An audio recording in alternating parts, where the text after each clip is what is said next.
जय हिंद दोस्तों। I hope आप सभी मस्त व्यस्त स्वस्थ होंगे और आप सभी अपनी तैयारी में लगे हुए होंगे। पिछली वीडियो में हमने परम्यूटेशन कॉम्बिनेशन के सेकंड टाइप के क्वेश्चंस करे थे। आज देखते हैं यूपी बीएड एंट्रेंस एग्जाम। ठीक है, यूपी बीएड एंट्रेंस एग्जाम का हमने एक प्रैक्टिस सेट देख लिया था। उसमें डिफरेंट टाइप्स के जो आए हुए क्वेश्चंस थे उसको हमने निकाला था। ठीक है, आने वाली जो इसके बाद वीडियोस होगी वो आपकी रीजनिंग की होगी, सिलोगिज्म की। बच्चों को इसमें बता रहे थे कि अभी यूपी पीसीएस वगैरह में उसमें काफ़ी बल्क में क्वेश्चंस आ रहे हैं, तो उसको यूपी पीसीएस को भी टारगेट करते हुए हम लोग उन क्वेश्चंस को करेंगे। बैंक एसएससी में तो पूछे ही जाते हैं, उसमें पूछे जा रहे हैं। ठीक है, तो हम अगला जो वीडियो होगी वो सिलोगिज्म के ऊपर होगी और काफ़ी अच्छे क्वेश्चन में पूछे जाते हैं। ठीक, बस थोड़ा सा एक ही कंसेप्ट है, चीज़ों को एनालिसिस करके उसका कंसेप्ट क्लियर करना है हम लोगों को कि इसमें क्या कहना चाह रहा है वो। ठीक, एक ही कंसेप्ट है, उसी कंसेप्ट पे सारे क्वेश्चन आपके हो जाएंगे। ठीक, अब यहाँ पे बात करते हैं हम यूपी बीएड एंट्रेंस एग्जाम की। उसका प्रैक्टिस सेट नंबर ये 2 है। आए हुए सभी क्वेश्चन हैं आपके। ठीक है, पहला क्वेश्चन आपके सामने लॉग का है। आपका क्वेश्चन लिखा है log A plus log B equals to log A plus B. ठीक है, और ये जो है आपका बेस कौन सा है, 10। ठीक, तो आपने कुछ पढ़ा होगा log m into N, log m plus log n। ठीक है, यहाँ पे बेस आपका सेम है। ठीक, यहाँ पे कुछ भी हो सकता है। ठीक, अगर यहाँ पे 10 है तो मैं लिख नहीं रहा हूँ उसको। ठीक है, तो log जो है आपका टू द बेस 10 पर है। ठीक, तो इस कंसेप्ट का हम यूज करेंगे यहाँ पर। तो कितना हो जाएगा log a b to the base 10 log a plus B to the base 10। दोनों का एंटी लॉग ले लेंगे। कुछ लोग काट देते हैं लेकिन वो काटते नहीं है, एंटी लॉग लिया जाता है आपका। ठीक, एंटी लॉग लेंगे तो ए बी बराबर कितना हो जाएगा ए प्लस बी। ए वाले टर्म एक तरफ कर लेते हैं हम लोग, यहां से कॉमन क्या आ गया ए इक्वल्स टू हो गया बी अपॉन बी माइनस 1। यही आपका क्या होगा, इसमें संबंध होगा। ठीक है, कंसेप्ट में इसके जो था शुद्ध तो आपने इसका फॉर्मूला पढ़ा होगा, log m into N equals to multiply होता है तो प्रोडक्ट प्लस में हो जाता है। ठीक, और एक होता है लॉग m अपॉन एन, तो क्या हो जाता है माइनस में हो जाता है। ठीक है, ये लॉग की प्रॉपर्टी है। ठीक, ये सारे सवाल आपके जो हैं आपके, ये नहीं कि यूपी बीएड एंट्रेंस एग्जाम से रिलेटेड पढ़ा प्रैक्टिस सेट कर रहे हैं तो ये और जगह नहीं आते हैं। यूपी टीजीटी का एग्जाम हुआ, चाहे इंडिया का हुआ, एयरफोर्स का हुआ आपका, इन सभी एग्जाम्स में ये क्वेश्चंस आपके पूछे जाते हैं। ठीक, तो आप लोग अंडरएस्टिमेट ना करें कि ये क्वेश्चंस आपके और किसी एग्जाम के लिए नहीं है। ठीक, अगला क्वेश्चन देखते हैं। लिखा हुआ है समीकरण जिसके मूल p minus Q upon P plus Q और minus P plus Q upon P minus Q है। ठीक है ना, ये आपके क्वेश्चन लिखा हुआ, तो इसमें लिखा हुआ समीकरण, इसकी समीकरण निकालनी है कि ये किसके मूल हैं। ठीक, तो इसकी समीकरण निकालने के लिए हमें पता है कि दो मूल होते हैं, किसी भी क्वाड्रेटिक इक्वेशन है तो उसके दो मूल होते हैं, तो हमने मूल मान लिए अल्फा और एक बीटा। मूलों का योगफल,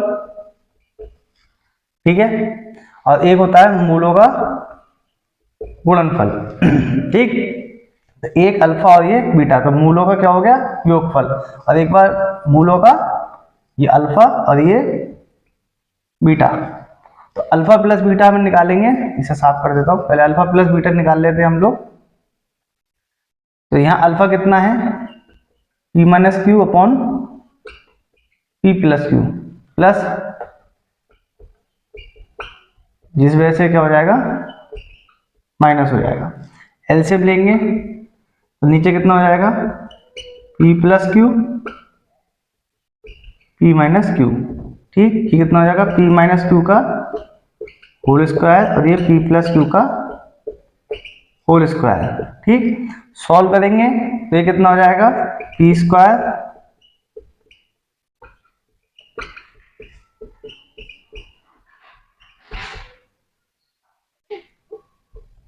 minus 2pq upon p plus Q p minus Q. ठीक है। अब देखिए प्लस, ये ब्रैकेट खोल दिया तो सब माइनस हो गया, जो ठीक ये सारा प्लस के बनेंगे तो किसमें हो गया माइनस। पी स्क्वायर से पी स्क्वायर छुट्टी, क्यू स्क्वायर से क्यू स्क्वायर छुट्टी, ये माइनस 2, 2 और 2 4 upon P plus Q into P minus Q. ठीक है, ये कितना हो गया अल्फा प्लस बीटा। अब इनका प्रोडक्ट लेना है हमें, तो ये अल्फा और ये बीटा, ये अल्फा कितना हो गया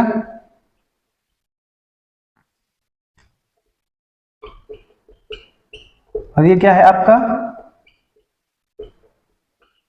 माइनस है ये आपका, तो ये माइनस हम यहां ना लेके यहां ले लेते हैं। ठीक, plus upon P minus Q, इससे इसकी छुट्टी, इससे इसकी छुट्टी, कितना आ गया -1। अब देखिए आप, हमने एक पढ़ा होगा आपने मूलों का योग, फिर ये मूलों का, यहाँ मूलों का गुणनफल बराबर किसके होगा 0 के। और अल्फा प्लस बीटा कितना है हमारे पास, ये रहा अल्फा इंटू बीटा कितना है, ये रहा आपका जो हमने उसके मूल माने हैं। अब क्या करेंगे अल्फा ये कितना हो गया आपका x square minus P plus Q, alpha plus beta कितना है हमारे पास -4 P Q upon P plus Q into P minus Q. ठीक है, अब इसको करेंगे हम। अब ज्यादा अच्छा देखो हमने यहाँ कैंसिल आउट कर दिया, ज्यादा अच्छा क्या होता इसको ऐसे ही रखने देते। अगर आपका आंसर आपका क्या दे रखा है, आपका एलसीएम लेके दे रखा है, तो हम इसको एलसीएम लेके करेंगे। ठीक, तो ये कितना हो गया अल्फा बीटा कितना है -1, तो यहाँ कितना रख दिया -1 इक्वल्स टू कितना हो गया 0। इसको कैलकुलेट करेंगे तो कितना हो जाएगा हमारे पास, इसे मैं यहाँ पे कर देता हूँ, कितना हो जाएगा आपका एक्स स्क्वायर, ये इधर चले जाएगा P plus Q into P minus Q -4 P Q minus ये P plus Q into P minus Q equals to 0। ठीक है, बटे में जो आएगा आपका p plus Q into P minus Q cross में मल्टीप्लाई होकर क्या हो जाएगा 0 हो जाएगा। ठीक है, हो सकता है आंसर आपका ये दिया हो ऑप्शन में, या हो सकता है आंसर आपका ये दिया हो। ठीक है, तो आप देख लेना कौन सा आपका ऑप्शन में दिया हुआ, प्रैक्टिस सेट आप करोगे तो ये क्वेश्चंस वगैरह आपको मिल जाएंगे। ठीक, तो देखिए आपने फिर से इस क्वेश्चन को देख लेते हैं एक बार कि लिखा हुआ है समीकरण निकालने हैं जिसके मूल ये और एक मूल ये है। कोई भी द्विघात समीकरण होती है, क्वाड्रेटिक इक्वेशन होती है, उसमें उसके दो मूल होते हैं। जितनी घात की जितनी पावर होगी किसी इक्वेशन की उतनी उसके सॉल्यूशन होते हैं, उतने आपके। तो इसके कितने दे रखे हैं, एक इसको हमने अल्फा मान लिया, इसको क्या मान लिया बीटा। इनका जो सम होगा, इसका जो योग होगा उसको अल्फा के और ये बीटा, और जो प्रोडक्ट होगा वो मल्टीप्लाई कर दी। और हमारे पास क्या होता है एक्स स्क्वायर माइनस मूलों का योगफल इंटू एक्स प्लस मूलों का गुणनफल बराबर किसके होगा 0। अल्फा प्लस बीटा और अल्फा बीटा की हमने वैल्यूज पुट कर दी, जो आएगा वो आपका आंसर होगा। ठीक है ना, क्वेश्चन को नोट कीजिए, अच्छे क्वेश्चन है।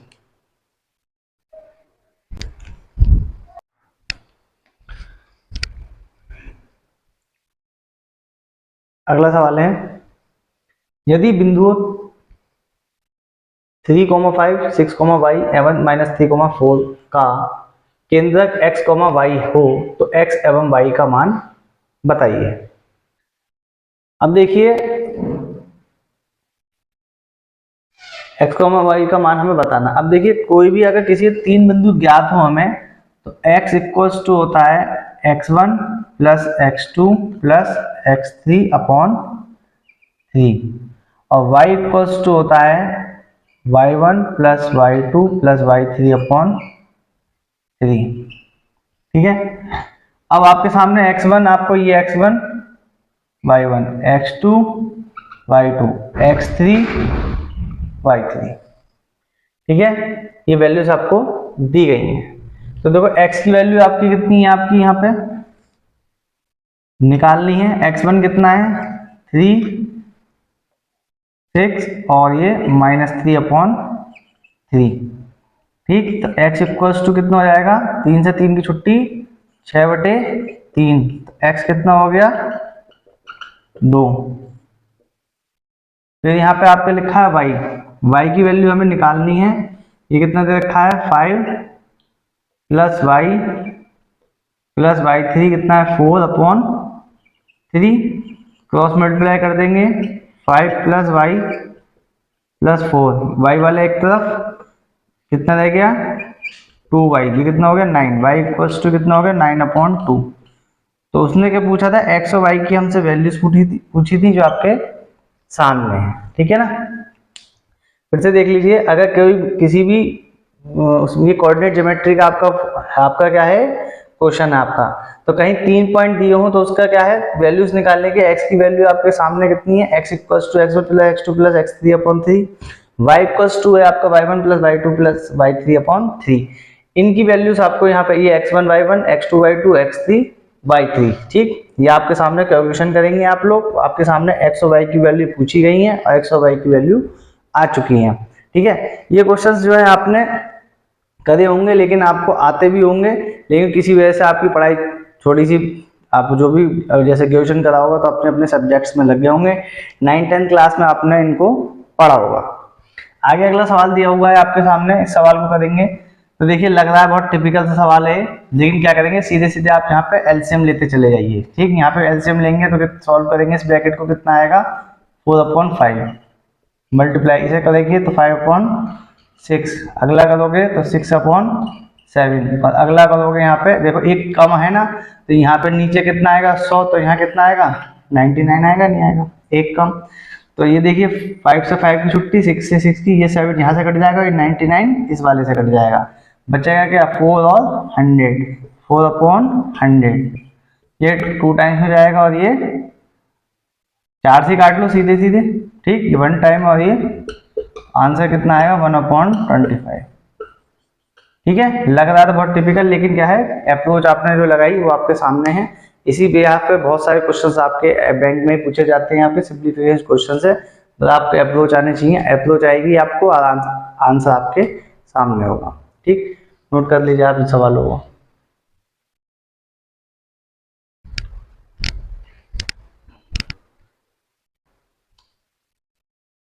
अगला सवाल है, एक वस्तु को 20% लाभ पर बेचा गया, यदि उस वस्तु का क्रय रुपये 50 बढ़ जाए, मतलब ठीक है, जो क्रय मूल्य है वो 50 रुपये बढ़ जाए और विक्रय मूल्य भी उसी समय 30 रुपये बढ़ जाए, तो जो लाभ प्रतिशत है उसका कितना हो जाता है, 10/3% कम हो जाता है। तो सीपी बताना है। ठीक है, तो मान लिया सीपी आपका कितना है, एक्स है, पहली कंडीशन देखिए आप, सीपी एक्स। ठीक है, तो 20% लाभ, तो 20 एक्स का 120। अब उसने कहा 50% बढ़ जाता है, तो एक्स 50% बढ़ गया,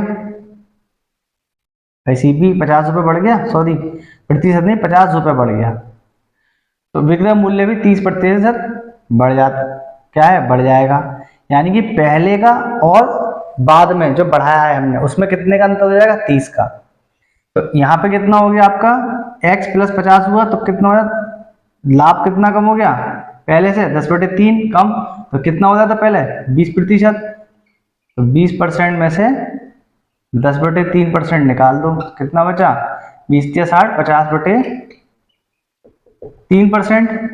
यानी कि ये बढ़ गया ना इतना, तब भी तो प्लस में रहेगा, ये लाभ में इतना कम हो गया, लेकिन हमारे पास तो प्रॉफिट तब भी रहेगा।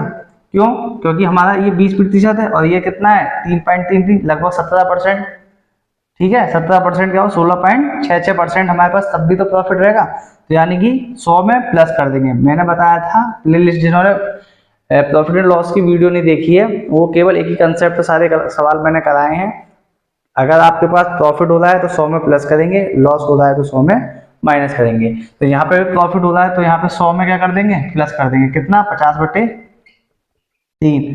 और इसका प्रतिशत, तो इसका कितना हो जाएगा, 100/100 प्लस 50/3%। अब इसमें और इसमें अंतर कितना है, 30 रुपए का।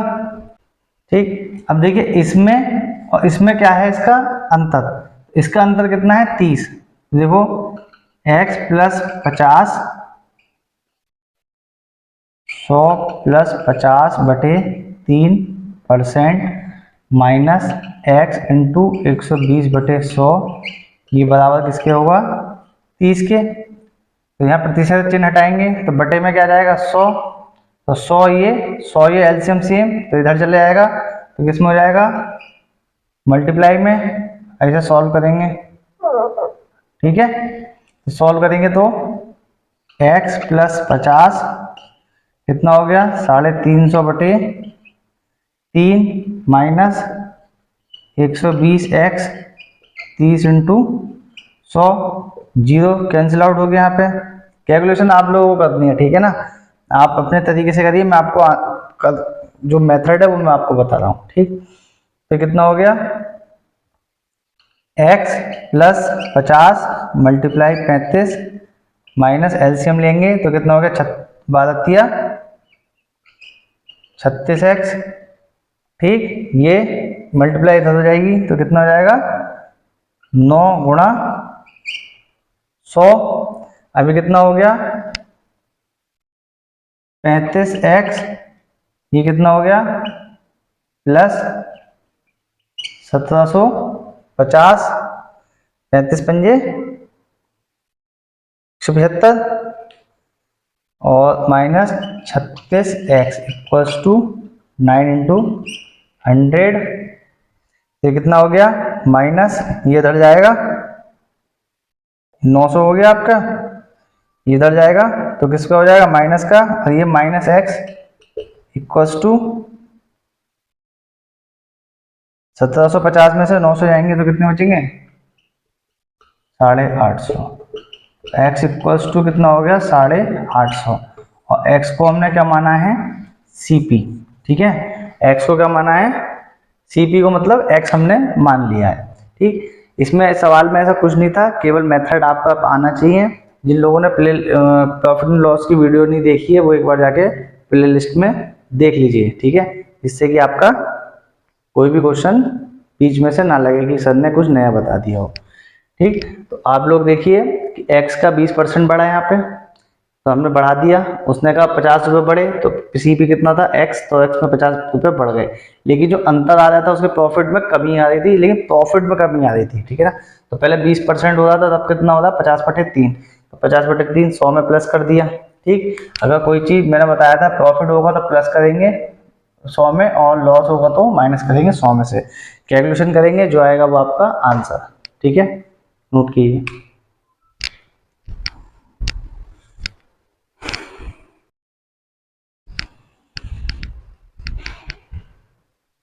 सामने आपके नया सवाल दिया हुआ है, तो ये देखिए इसमें साइक्लिक क्वाड्रिलेटरल यानी चक्रीय चतुर्भुज में क्या होता है कि इसके जो चारों कोने होते हैं, ठीक है ना, वो किसी वृत्त से टच कर रहे होते हैं, किसी सर्कल से टच कर रहे होते हैं, इसीलिए क्या कहलाता है साइक्लिक।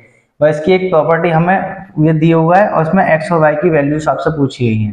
प्रॉपर्टी क्या होती है कि इसके जो आमने सामने के कोण होते हैं, आमने सामने के कोण यानी कि अपोजिट एंगल्स होते हैं, वो उनका जो सम होता है वो कितना होता है 180, यानी कि angle A plus angle C का जो सम होगा वो 180 होगा, ठीक। ऐसे ही B और D, एंगल B और एंगल D का जो सम होगा वो कितना होगा 180 होगा। और इसमें सम करेंगे तो 7x plus Y plus 3y minus 5 equals to 180। ये कितना हो गया 7x और ये प्लस और ये minus plus 3y equals to 180, ठीक है। एक इक्वेशन ये हो गई आपके सामने। दूसरी इक्वेशन b की वैल्यू कितनी दी है आपको 4x, ठीक है, और ये कितनी दी है d की वैल्यू कितनी दी है plus 4y plus 20 equals to 180, ठीक है। एक मिनट मैं इसकी v की वैल्यू देख लेता हूँ एक बार।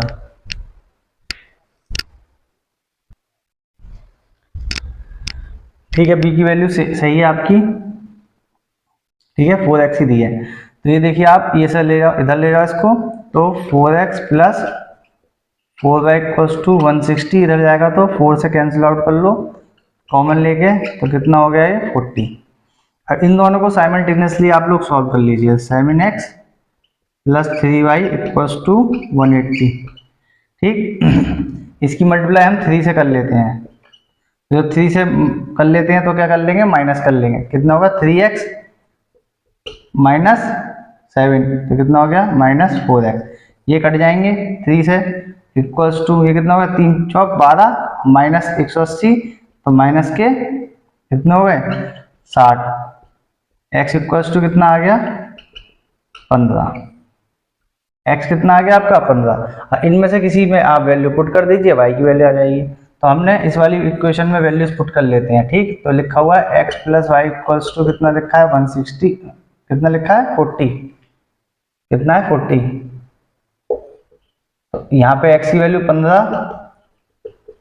तो y इधर ले जाएगा, ये इधर चले जाएगा तो माइनस का हो जाएगा, 40 में से 15 गए तो 25। x की वैल्यू कितनी आ जाएगी आपकी 15 और y की वैल्यू कितनी आ जाएगी 25, ठीक है। ये एक साइक्लिक क्वाड्रिलेटरल है आपका। साइक्लिक क्वाड्रिलेटरल की एक प्रॉपर्टी आपको ये याद रखनी है कि आमने सामने के जो एंगल्स होते हैं उनका जो सम होता है, योग होता है, वो 180 होता है। इसी प्रॉपर्टी का हमने यहाँ पे यूज किया है।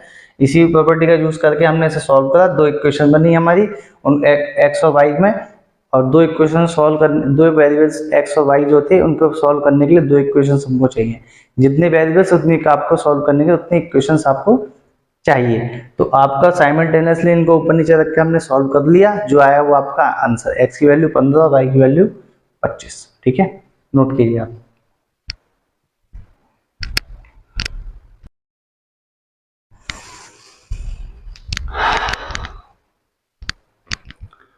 इस सवाल को मैं 2 बार रिकॉर्ड कर चुका हूँ, देखें तीसरी बार कोई दिक्कत ना हो, क्योंकि कभी वॉइस नहीं आ रही है, कभी कुछ दिक्कत हो रही है, ठीक है। कोई नहीं, देखते हैं फिर से। सवाल आपके सामने है। इस सवाल को करने से पहले हम कुछ प्रॉपर्टीज देखते हैं कि अगर किसी भी बेस सेम होगा आपकी और पावर ए पावर एम इंटू ए पावर एन होगा, ए पावर एम और ए पावर एन होगा, बेस अगर आपका सेम होगा तो घातें जुड़ जाएंगी, m प्लस एन हो जाएगा। बेस अगर सेम होगा डिवाइड में होगा तो घातें घट जाएंगी, और पावर की पावर में होगा तो मल्टीप्लाई हो जाएगी। हम किसी भी संख्या की अगर कंपैरिजन करनी है तो वो जब ही हो पाएगी जब उसका बेस आपका कैसा होगा, सेम होगा। तो इन्हीं सब कॉन्सेप्ट का हम लोग यहाँ यूज करेंगे, ठीक। अब वो क्वेश्चंस मैं आपके लिए लेके आता हूँ जिसपे कम से कम समय में ज़्यादा से ज़्यादा कंसेप्ट आपके क्लियर हो जाए। वो क्या उसमें कंसेप्ट लगेंगे, अप्रोच क्या लगेंगे, क्या फॉर्मूले हैं, क्या मेथड्स हैं, क्या ट्रिक्स हैं, वो सब चीज़ें मैं आपको ज़्यादा से ज़्यादा एक ही क्वेश्चन से बताने की कोशिश करता हूँ। ये पूरा एक चैप्टर की एक एक्सरसाइज है आपकी, पूरी की पूरी इन 4 बेसिस पे, इन 4 फॉर्मूले पर आपकी बेस है। इस सवाल को करने से पहले इसका रिवीजन आपका बहुत जरूरी था। अगर आपने इन्हें नहीं करा है तो आप घबराने की कोई जरूरत नहीं है, मैं आपके साथ हूँ और आपका सिलेक्शन आपका पक्का करा के रहूँगा। ये जो सवाल है आपके यूपी टीईटी एनडीए टीवीएसएसबी वगैरह सारे एसएससी वगैरह में एग्जाम्स में काफ़ी बार पूछे जाते हैं। देखने में ये सवाल बहुत हार्ड होते हैं लेकिन आपके बहुत ज़्यादा इजी होते हैं। क्योंकि इजी इसलिए होते हैं, जब आपके कंसेप्ट आपके क्लियर होते हैं तो सवाल आपके ईजी हो जाते हैं। तो इस सवाल में हमें वैल्यू निकालनी है एम की। दोनों तरफ की आर की पावर कर देंगे, आर पावर कर देंगे, तो आर पावर जब करेंगे तो ये कितना हो जाएगा 9। इसको अलग अलग लिख लेंगे इस कंसेप्ट से, तो 9 की पावर 1/4, ये कितना हो जाएगा 3 पावर हाफ, ये 3 power minus r/2 upon 3 power minus r/2, और ये m पावर r कैंसिल हो जाएगा, कट जाएगा। इसे क्या लिख सकते हैं हम, 3 का स्क्वायर लिख सकते हैं, 3 का स्क्वायर 1/4, इसे करेंगे 3 पावर 1/2, ये 3 पावर 1/2 और ये 3 पावर 1/2, तो घाते क्या हो जाएंगी सेम बेस पे जुड़ जाएंगी, तो 3 पावर कितना हो जाएगा, ये 1 हो जाएगा इतना। तो 9 power r 3 power 1/3 equals to m power r, इससे छुट्टी n 9 power r equals to m power r। और मैंने आपको बताया ये तभी आपका हो पाएगा जब आपके बेस आपके सेम होंगे, घातें आपकी सेम है, यानी कि इनका बेस क्या होना चाहिए, सेम होना चाहिए, तभी ये बराबर होंगे आपके, यानी कि m इक्वल्स टू 9। ठीक है, काफी अच्छा क्वेश्चन है आपका, काफी बार पूछा गया, इस टाइप के क्वेश्चन बहुत पूछे जाते हैं, हर एग्जाम में आपके पूछे जाते हैं। देखने में क्वेश्चन हार्ड लगते हैं, लेकिन ये कंसेप्ट अगर आपको पता है तो ये बिल्कुल आसान है आपके लिए सवाल। ठीक है, नोट कीजिए, अच्छा क्वेश्चन है।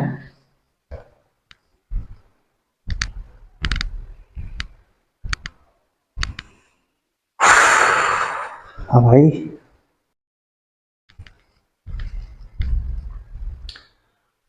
ये नए टॉपिक का है, नए चैप्टर का आपका एक सवाल, मतलब हर क्वेश्चन में हर चैप्टर से आपका लाऊंगा, जिससे कि आपके क्वेश्चन ज़्यादा से ज़्यादा कवर हो जाएं, ज़्यादा से ज़्यादा कंसेप्ट आपके क्लियर हो जाएं। ये आपका वेक्टर से रिलेटेड आपका चैप्टर है, आप क्वेश्चन है आपका। ठीक, तो इसमें लिखा हुआ है एक बल F equals to 5i plus 3j N newton एक वस्तु को 2i माइनस जे मीटर विस्थापित कर देता है, तो वर्क डन बताना है। अब आपको पता है वर्क डन जो होता है W बराबर F इंटू डी होता है, बल गुणा विस्थापन।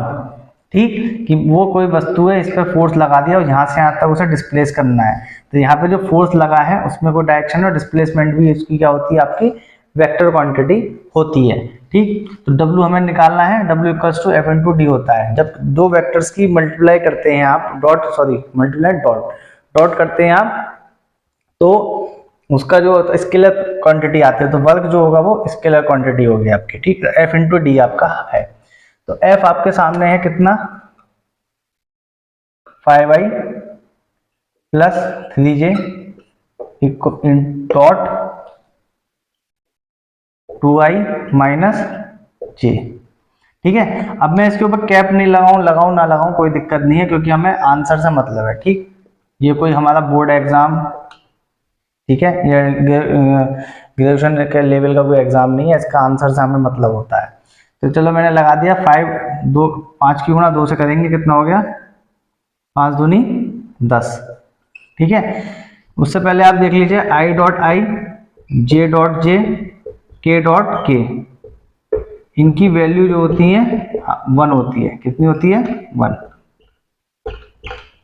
ठीक है, तो आई की आई से डॉट करेंगे हम, कितना हो गया, 5 दूनी 10, 5 की गुणा इससे करेंगे तो कितना हो जाएगा 5, ये 0 हो जाएगा आपका, इसकी गुणा इससे करेंगे कितना हो गया, j डॉट आई, ये 0 हो जाएगा, 3 माइनस j, तो 3 निकम 3, और j डॉट j कितना होगा 1, यानी कितना हो जाएगा 3, तो 10 में से 3 गए 7 जूल W, तो वर्क डन कितना होगा 7 जूल।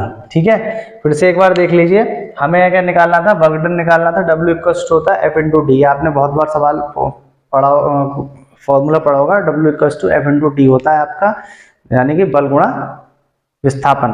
तो बल आपका कितना है, आपका सामने दिया है, और विस्थापन ये क्या दिया हुआ है, वस्तु खिसका दिया, यानी विस्थापित हो गई, डी दे दिया, तो F इंटू डी कर दिया, आई की आई से कर दी, जे की जे से कर दी, बाकी को हमें किससे कोई मतलब नहीं, क्यों, क्योंकि वो क्या हो जाना है, I dot J, J dot के डॉट आई, ये आपके 0 होते हैं। ठीक है, ये अब आप लगा लेना खुद। ठीक, 2 सवाल आपके सामने लिखे हुए हैं। ठीक है, 2 सवालों में पहला सवाल आपके सामने लिखा है ABCD, ठीक है, दिया है, और ABCD क्या है, समचतुर्भुज, यानी कि रोम्बस है। ठीक है, समचतुर्भुज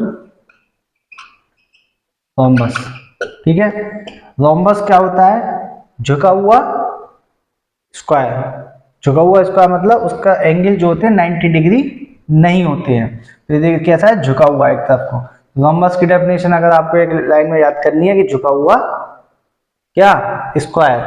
अब इसकी प्रॉपर्टी, जब मैंने स्क्वायर कह दिया तो स्क्वायर की प्रॉपर्टी आपको पता है कि उसकी जो चारों साइड्स होती है वो इक्वल होती हैं, क्या होती हैं, इक्वल होती है। तो यहाँ पे हम रोम्बस की बात कर रहे हैं, तो रोम्बस जो है आपका चारों भुजाएं उसकी क्या होगी, बराबर होंगी। ठीक, लेकिन ध्यान रखना रोम्बस के जो डायगोनल्स होते हैं वो बराबर नहीं होते हैं।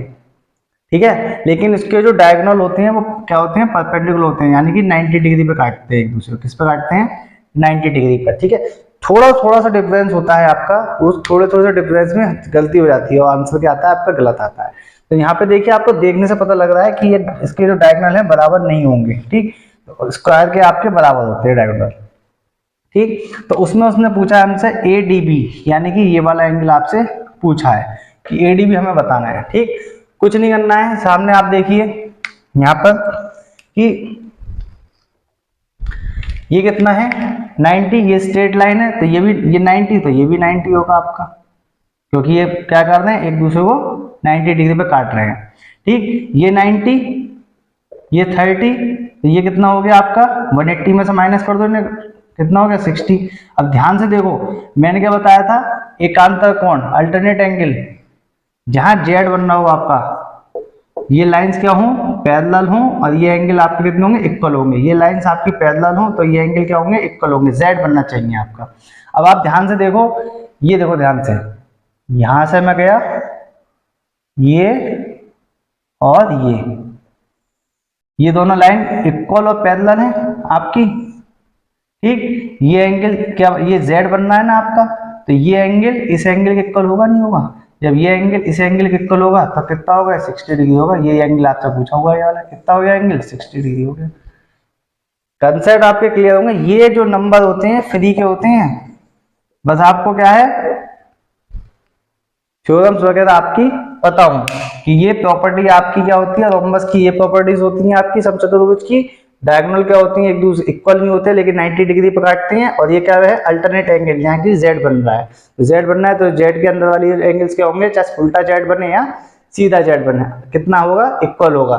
तो जब ये 60 90 30 180 में से माइनस कर दिया, 180 माइनस कितना है 60, ये 60 तो ये जेड बनना है आपका, ये कितना ये 60, तो ये वाला एंगल भी आपका 60, क्या हो गया आंसर। सेम आपका इसी तरह का कुछ क्वेश्चन ये भी है आपका, इसमें क्या कहा है एल और एम आपके पैरेलल हैं, एक्स की वैल्यू फाइंड करनी है, यहाँ पे आपका ये 60 डिग्री एंगल दिया हुआ है। ठीक है, कितना दिया है 60 डिग्री, मैंने क्या बताया जेड बनना चाहिए, तो देखिए ये पैरेलल है दोनों लाइन, ये लाइन इस लाइन के पैरेलल है, और ये क्या बनना है आपका जेड बनना है, ये 60, तो ये एंगल भी तो आपका कितना होगा 60 होगा नहीं होगा। ये ट्राइंगल इनका सम कितना होगा 180 होगा नहीं होगा, 60 180 140 माइनस करा कितना है 40, यानी कि बचा हुआ जो एंगल एक्स है कितना होगा 40 डिग्री। फ्री के नंबर है, फ्री है, फ्री कुछ नहीं करना है, बस सिर्फ सीधे आंसर टिक करना है, दिमाग में आप कैलकुलेशन कीजिए सीधे आपका आंसर आएगा। ठीक है ना, कोशिश करिए आप और नोट कीजिए। अब मेंसुरेशन का एक क्वेश्चन देख लेते हैं, हर टाइप का क्वेश्चन हमें करना है जिससे कि ज़्यादा से ज़्यादा हमारा सिलेबस कंप्लीट हो, क्वेश्चंस कवर हो। ठीक, लिखा है 14 सेंटीमीटर कोर वाले ठोस घन से अधिकतम आयतन का एक लंबवृत्तीय बेलन काटा जा सकता है, इस बेलन का संपूर्ण प्रश्न बताइए। ठीक है, अब आपका घन मतलब होता है क्यूब और बेलन मतलब सिलेंडर, और संपूर्ण पृष्ठ टीएस से टोटल सरफेस एरिया हमें निकालना है। ठीक है, जो चीज जिस इंग्लिश मीडियम वालों के लिए भी मैं बताता हुआ चलूंगा। तो इसने हमसे कहा है कि 14 सेंटीमीटर कोर वाले ठोस घन से, अब पहले क्या करते हैं घन बनाते हैं समझाने के लिए, देखिए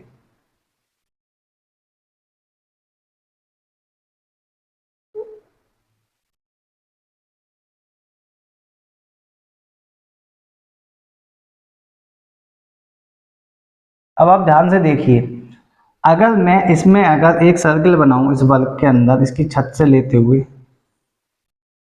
ठीक इस तरह से, और ये नीचे कोर इसकी ये आएगी, ठीक है, नीचे भी इसको इस तरह से बनाना है। ठीक, 3D फिगर है इसलिए थोड़ा सा एज्यूम करके आप चलिए। अब देखिए इसके अगर हम इसका सरफेस ले लें, अगर ये वर्ग हमारा है स्क्वायर है हमारा, इस तरह से करेंगे तो ये क्या होगा इसका डायमीटर होगा, और ये क्या होगी इसकी त्रिज्या, तो यहां से यहां तक ये क्या हो गई ये इसकी त्रिज्या।